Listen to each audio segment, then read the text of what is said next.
Y el título de la enseñanza de hoy es La lección, no te quedes. Lucas capítulo 17, verso 26 al 32. Tal como sucedió en tiempos de Noé, así también será cuando venga el Hijo del Hombre. Comían, bebían y se casaban y daban en casamiento, hasta el día en que Noé entró en el arca. Entonces llegó el diluvio y los destruyó a todos. Lo mismo sucedió en tiempos de Lot.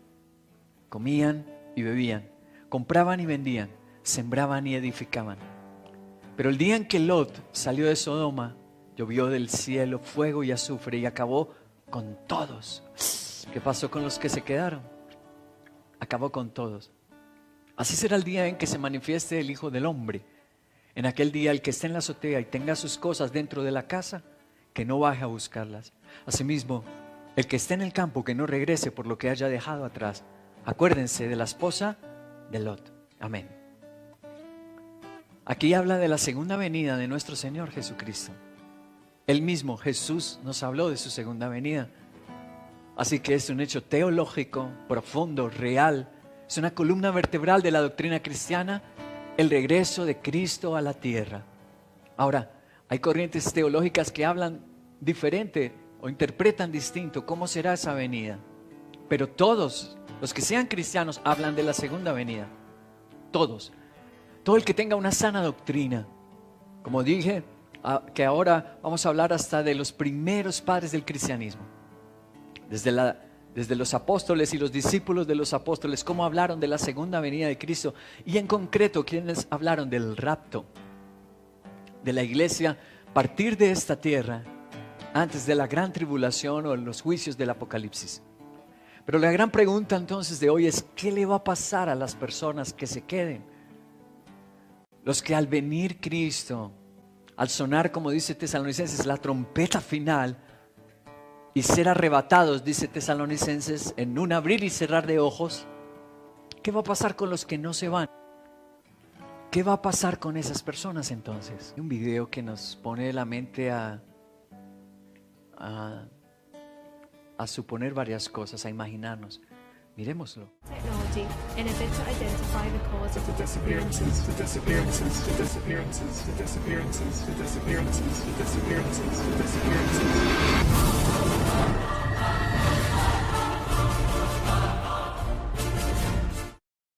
Esta es una de las muchas películas que han hecho acerca de la segunda venida del Señor.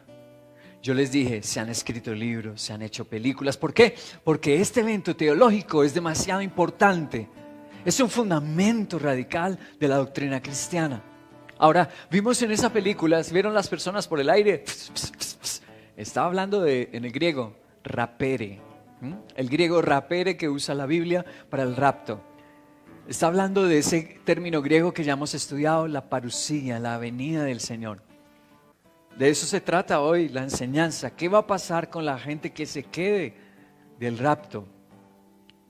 Bueno, volvamos al texto de Lucas capítulo 17, el verso 32.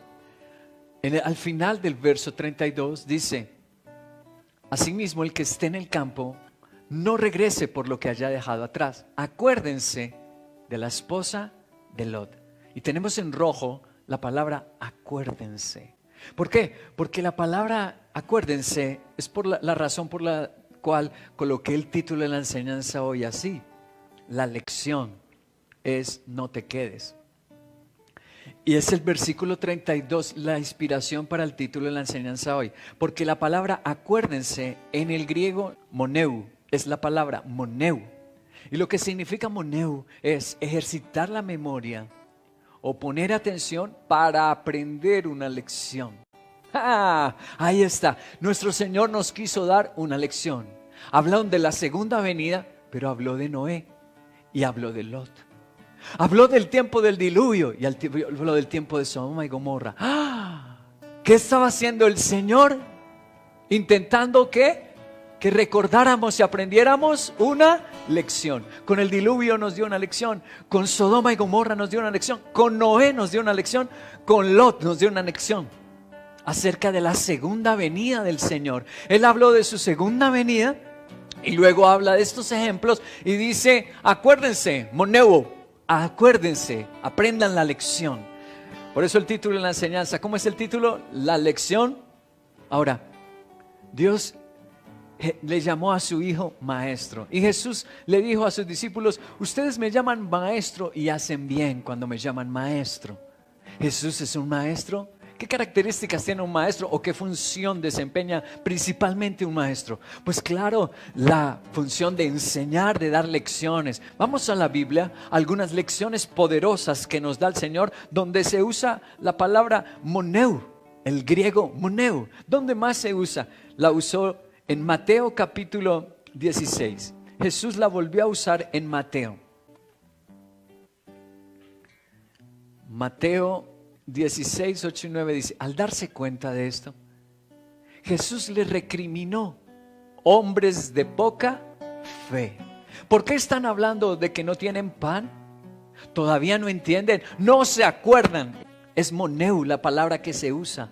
¿No se acuerdan de los 5 panes para los 5,000 y el número de las canastas que recogieron? Muy bien, Jesús usó la palabra moneu para hablarnos de una lección de ¿qué? De fe. El Señor usa la palabra moneu en Mateo para hablarnos de que aprendamos a tener fe, una lección de fe. Ahora, se usa moneu también en Juan, el Evangelio de Juan. Jesús la volvió a usar, capítulo 16, verso 21. Dice Juan 16, 21, la mujer que está por dar a luz tiene dolores, siente dolores porque ha llegado su momento. Pero en cuanto nace la criatura se olvida de su angustia por la alegría de haber traído al mundo un nuevo ser. La palabra en rojo es se olvida. En otras versiones dice no se acuerda. Ya no se acuerda del dolor cuando le nace la criatura. La palabra es moneu. Jesús usó la palabra moneu otra vez para darnos una lección de ¿qué? Antes fue de fe, pero ahora nos enseñó a soportar, aprender que a veces la vida es difícil, que a veces el cristianismo es difícil. Hay que soportar, que se sufren como dolores de parto. Pero si sufrimos con el Señor, también veremos un milagro del Señor. Aprender a tener fe y aprender a soportar. Se usó la palabra moneu. Aprender a tener fe, que Dios todo lo puede. Uy, pero yo solo tengo 5 panecitos. Pues Dios con esos 5 panes, si se los pongo en sus manos, si entrego mi vida, si le sirvo, Él puede multiplicar y hacer milagros. La segunda lección que vemos en Juan es cuando hay dolor en el cristianismo. Ay, ay, ay, y me están atacando y me están ofendiendo y yo no veo todavía la bendición. Tranquilo, el Señor enseñó moneu. Acuérdate de la mujer cuando va a dar a luz. Acuérdate de los 5 panes y acuérdate de la mujer cuando va a dar a luz. ¿Dónde más se usa la palabra moneu? En 1 Tesalonicenses capítulo 2. 1 Tesalonicenses 2, 9 al 10. Dice, recordarán, y la palabra ahí es moneu. Recordarán, hermanos, nuestros esfuerzos y fatigas. ¿Para qué? ¿Para qué se fatigaban? ¿Para el tomar traguito? No. ¿Para qué? Para proclamarles el evangelio de Dios. ¿Y cómo trabajamos día y noche? Mira, no para buscar dinero y comodidad, dice, para no serles una carga. Dios, ustedes me son testigos de que nos comportamos con ustedes los creyentes de una forma santa, justa e irreprochable. Ahora a través de Tesalonicenses se usa moneu para enseñarnos ¿qué? Esfuerzo y santidad. Si tú quieres ser un siervo de Dios, si tú quieres ser una sierva del Señor, debes aprender esto.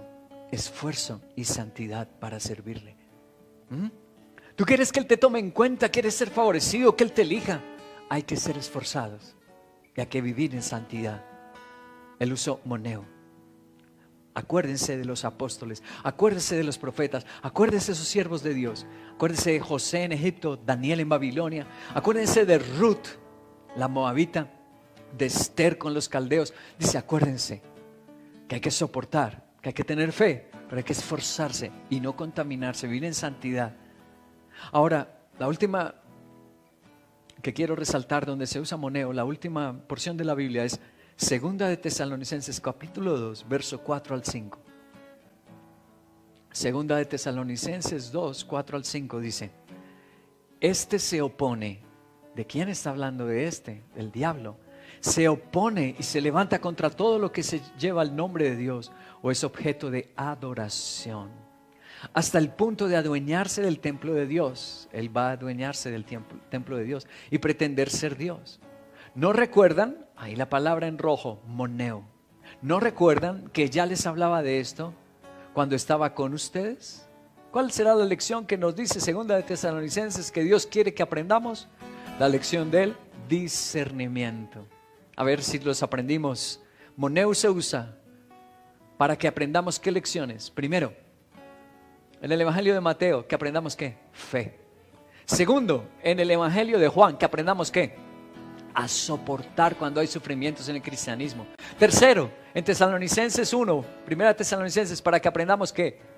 El servicio con esfuerzo y con santidad. Y cuarto, se usa moneo para que aprendamos a tener discernimiento del maligno.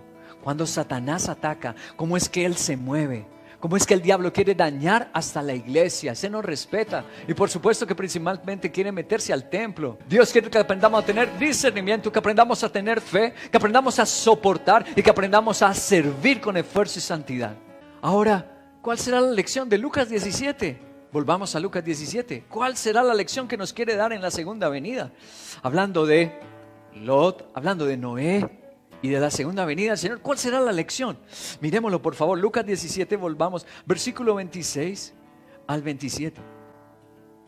Dice, tal como sucedió en los tiempos de Noé, así también sucederá. Así también será cuando venga el Hijo del Hombre. Comían, bebían, se casaban, se daban en casamiento, hasta el día en que Noé entró en el arca. Entonces llegó el diluvio y los destruyó a todos. Pues la lección que nos quiere dar aquí, una de las lecciones de Lucas 17 es esta: quedarse del llamado del Señor trae cataclismos. Uy, aquellos que son lenticos para reaccionarle al Señor, cuidado. Aquellos que dicen, yo me tomo mi tiempo, yo voy paso a paso. Hoy como que no te van a quedar ganas de ir paso a paso con esta tremenda lección, moneo, que Jesús dijo que tuviéramos en cuenta en la segunda venida. Ay, ay, ay, cuidado. Porque quedarse del llamado del Señor trae cataclismos. ¿Por qué digo que trae cataclismos? Versículo otra vez, 27 al final, dice, entonces llegó el diluvio. La palabra diluvio en el griego, la lección que Dios nos da aquí, la palabra diluvio en griego es cataclismos. Como que no viene nada bueno cuando alguien es negado para las cosas de Dios, reservado para las cosas de Dios. Mira, resérvate para el pecado. Cuando te inviten a pecar en la empresa donde trabajas, en la universidad donde estudias, cuando te empiecen a endulzar un oído por ahí un Don Juan y te diga, uy, qué bonita eres, ahí sí te reservas, ahí sí ponle el freno de mano. Pero para servir a Dios, pero para hacer ayunos, para ser discipulado, para esas cosas no. El Señor dijo, acuérdense de Noé. La primera lección que nos dio fue con Noé. ¿Qué le vino a la gente que se quedó?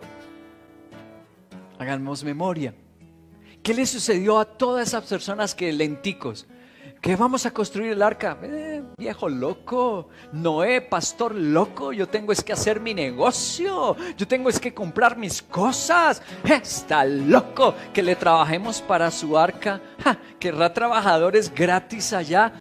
¿Qué le espera a esas personas? El Señor dice, la lección que yo quiero que aprendas es esta. Primero, si tú te quedas del llamado de Dios, es con la madera que Dios dijo. Es poniendo puntilla a puntilla, es con las medidas que Dios dijo. No es tu propia balsa. Es la iglesia que Él dejó. Él es la cabeza de la iglesia y a unos, dice Efesios 4, nos ungió como pastores, a otros como apóstoles, a otros como evangelistas. Y dice la Biblia, sujétense, Hebreos capítulo 10, Hebreos dice, sujétense a sus autoridades espirituales, los que les comunican la palabra. ¿Qué pasa si yo no sigo? Vienen cataclismos. Vamos a la historia, al original donde pasó, Génesis 7, versos 5 al 7. Génesis 7, 5 al 7 dice, Noé hizo todo de acuerdo con lo que el Señor le había mandado. Hoy era un hombre obediente, Noé. Dice, como se lo habían mandado. Hay gente que dice, a mí nadie me manda, te vas a quedar. Cataclismos. Pero el que le gusta cumplir, obedecer, dice, todo como el Señor se lo había mandado. Y tenía Noé, el muchacho, 600 años de edad, cuando las aguas del diluvio inundaron la tierra.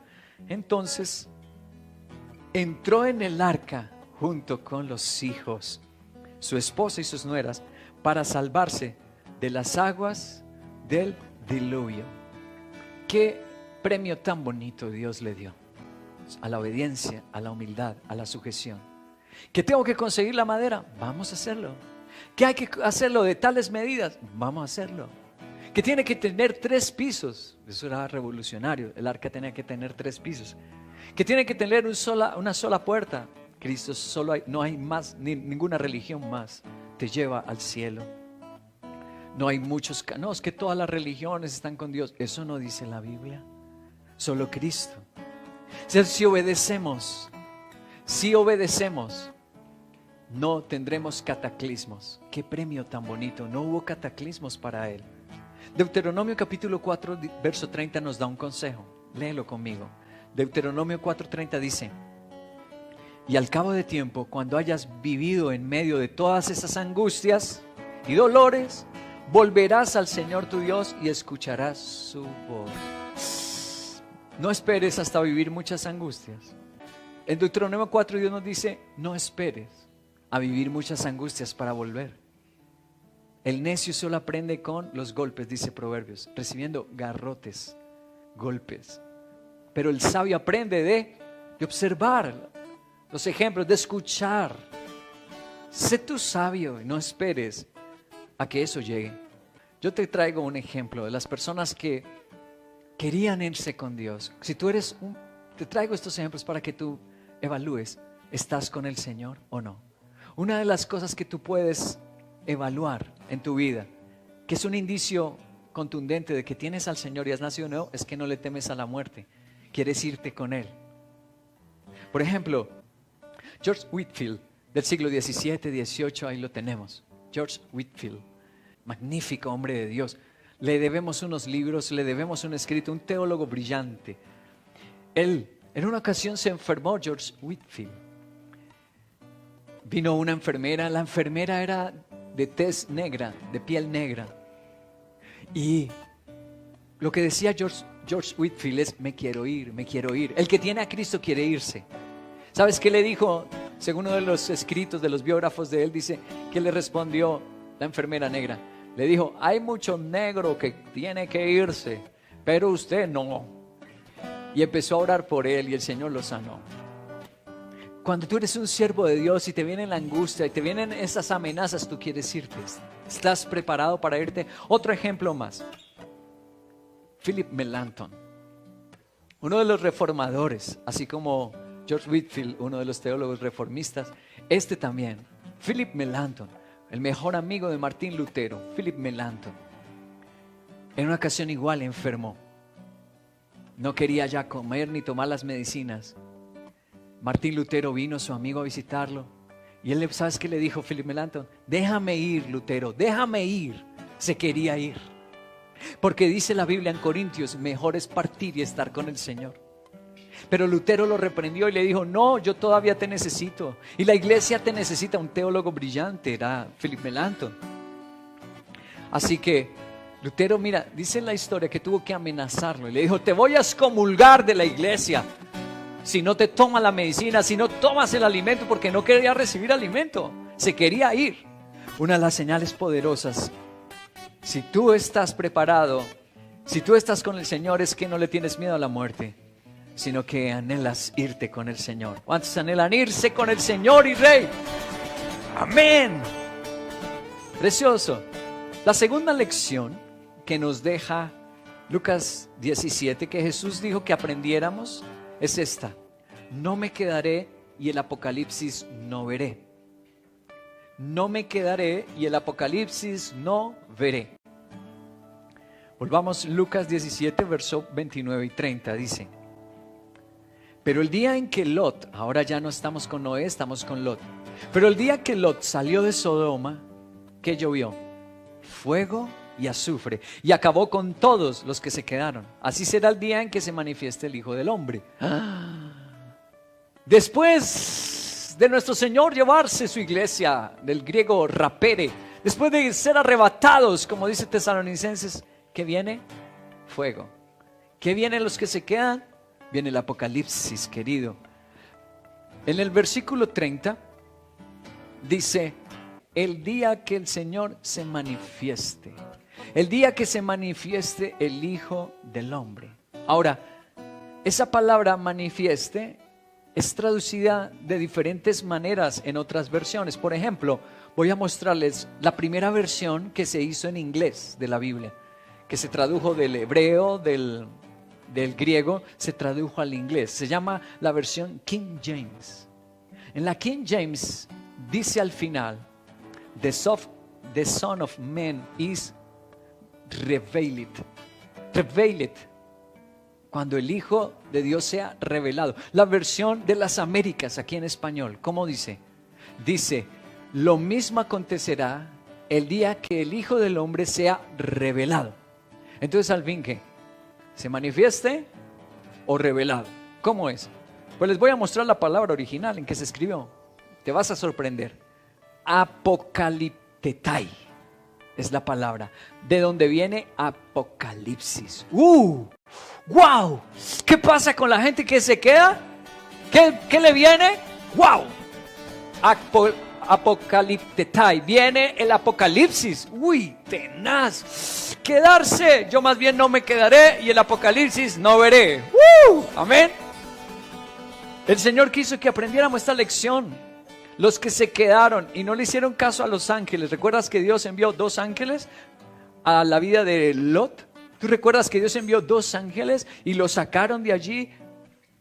La gente que no quiere seguir a los siervos de Dios, al mensaje del evangelio, ¿qué le va a pasar? Ay, ay, ay, va a venir el Apocalipsis sobre ellos.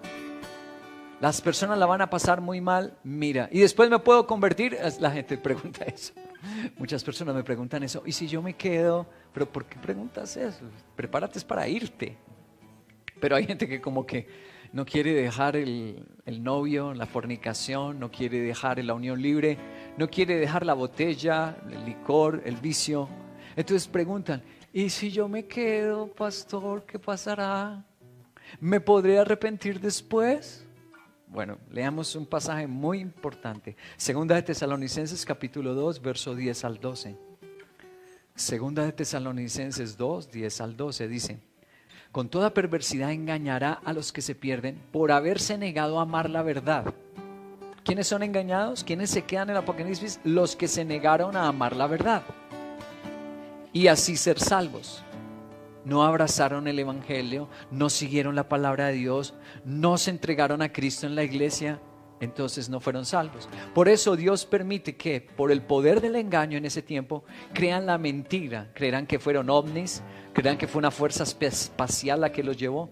Así serán condenados todos los que no creyeron en la verdad, sino que se deleitaron en el mal. ¡Wow! ¿Serán condenados? O sea, ¿no se pueden arrepentir después?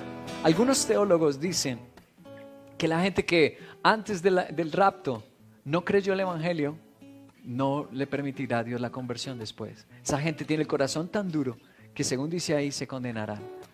¿Quiénes serán los que sí se salven en el Apocalipsis? La gente que antes no había oído la predicación.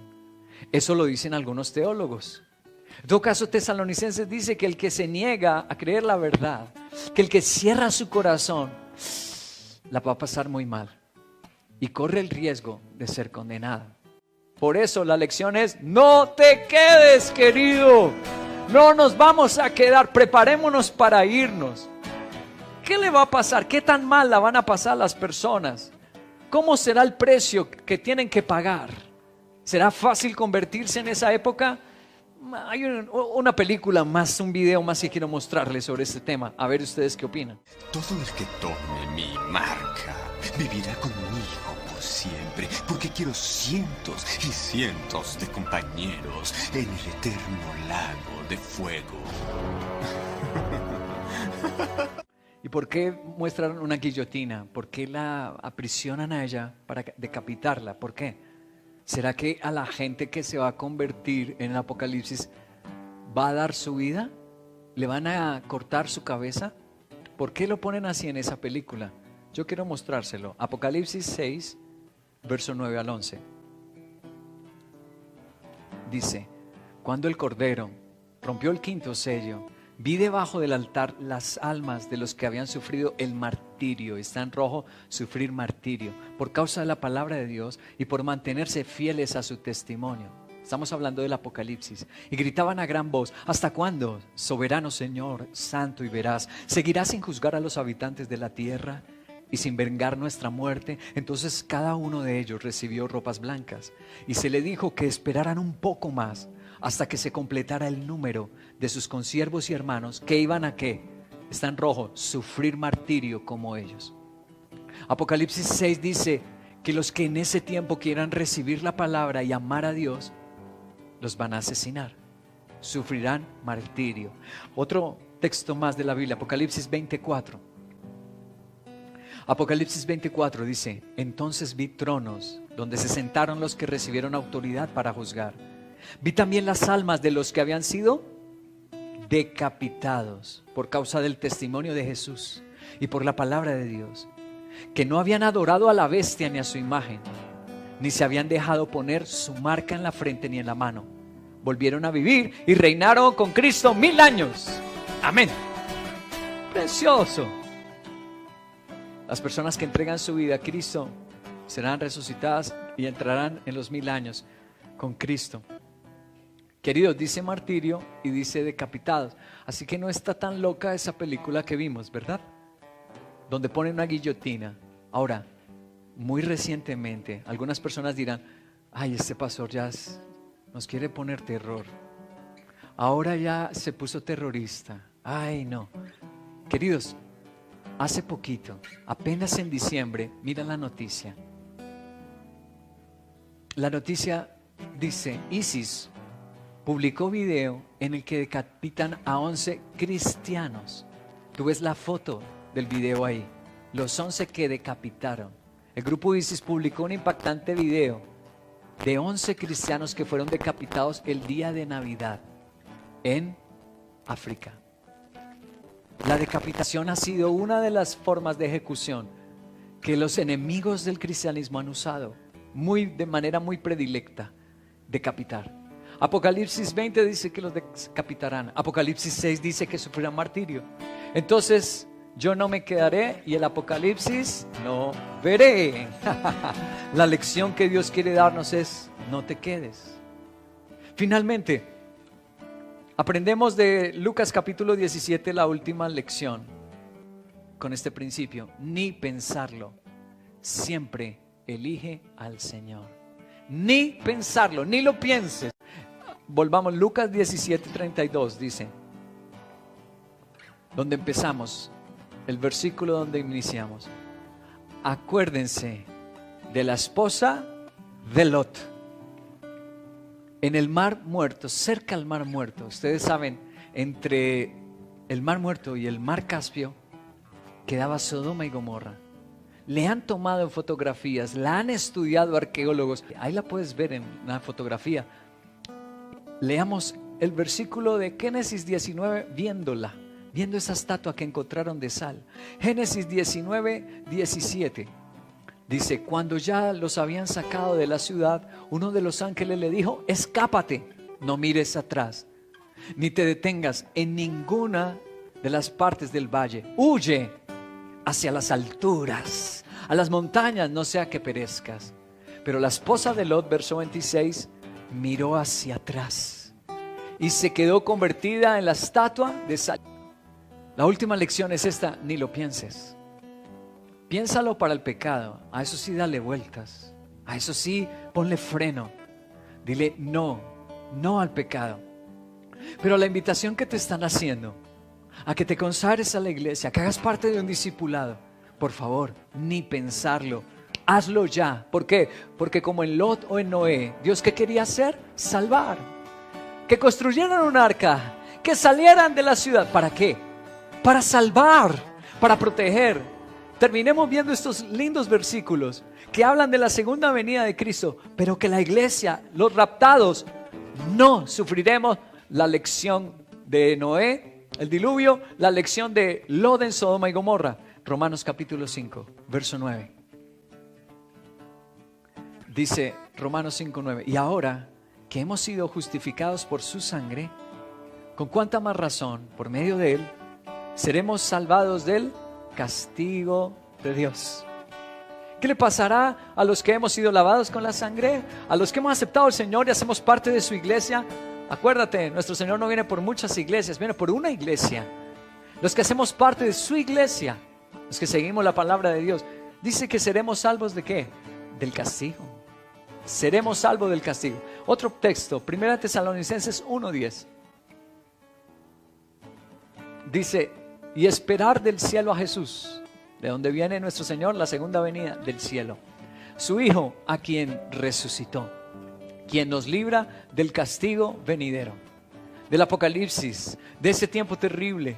Dice que el Señor nos librará de ese castigo. Un texto más, un último texto, 1 Tesalonicenses 5:9.